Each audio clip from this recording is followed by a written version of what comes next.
भाजपा के पूर्व दिग्गज नेता प्रमोद महाजन की बेटी पूनम महाजन ने दावा किया है कि उनके पिता की हत्या किसी पारिवारिक मामले या दुश्मनी से नहीं हुई थी, बल्कि इसके पीछे गहरी साजिश थी।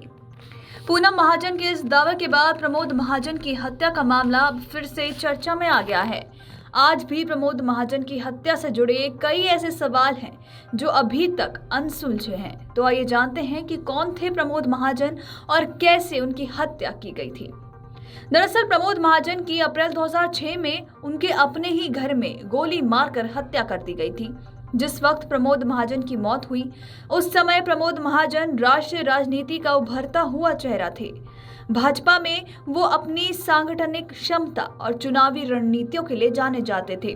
कुछ लोग अटल बिहारी वाजपेयी और लाल कृष्ण आडवाणी के बाद उन्हें भाजपा का सबसे बड़ा नेता मानते थे।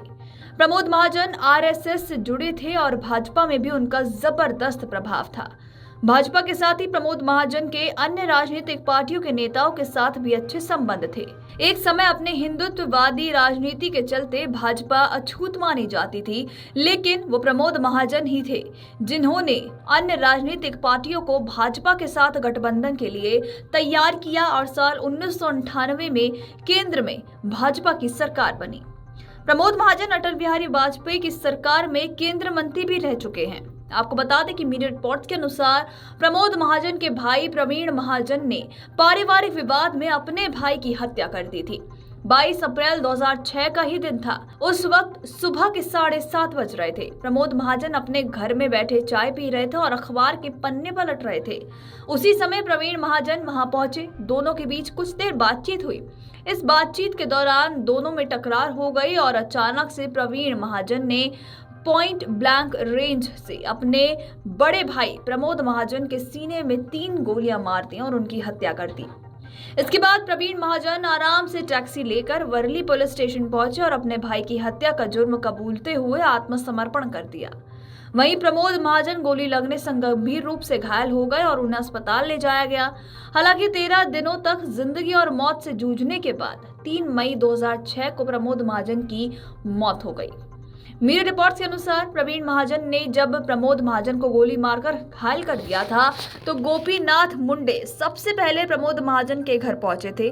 उस दौरान प्रमोद महाजन बोलने की स्थिति में थे, तो कथित तौर पर प्रमोद महाजन ने उस वक्त मुंडे से कहा था कि मैं ऐसा क्या किया कि प्रवीण ने मुझ पर गोली चलाई। मीडिया रिपोर्ट्स के अनुसार प्रवीण महाजन ने प्रमोद महाजन के चरित्र पर सवाल उठाए थे। वहीं ऐसी भी खबरें सामने आई थी कि दोनों भाइयों के बीच वित्तीय लेन देन को लेकर समस्याएं थी। प्रमोद महाजन की हत्या की सुनवाई का एक हिस्सा बंद कमरे में हुआ, जिसके चलते हत्या की असली वजह आज तक सामने नहीं आ सकी।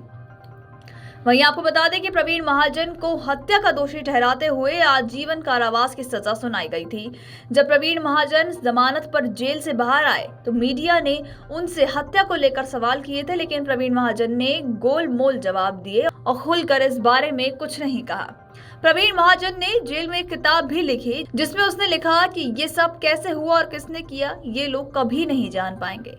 साल 2010 में ब्रेन हैमरेज के चलते प्रवीण महाजन की भी मौत हो गई थी। Video desk amarujala.com। अगर आप ये वीडियो YouTube पर देख रहे हैं तो हमारे चैनल को सब्सक्राइब कर बेल आइकन दबाएं और Facebook पर देख रहे हैं तो हमारे पेज को लाइक करें। 8 मिलियन प्लस सब्सक्राइबर, आपके इस भरोसे के लिए बहुत धन्यवाद। अगर आप ये वीडियो YouTube पर देख रहे हैं तो हमारे चैनल को सब्सक्राइब कर बेल आइकन दबाएं और Facebook पर देख रहे हैं तो हमारे पेज को लाइक करें। 8 मिलियन प्लस सब्सक्राइबर, आपके इस भरोसे के लिए बहुत धन्यवाद।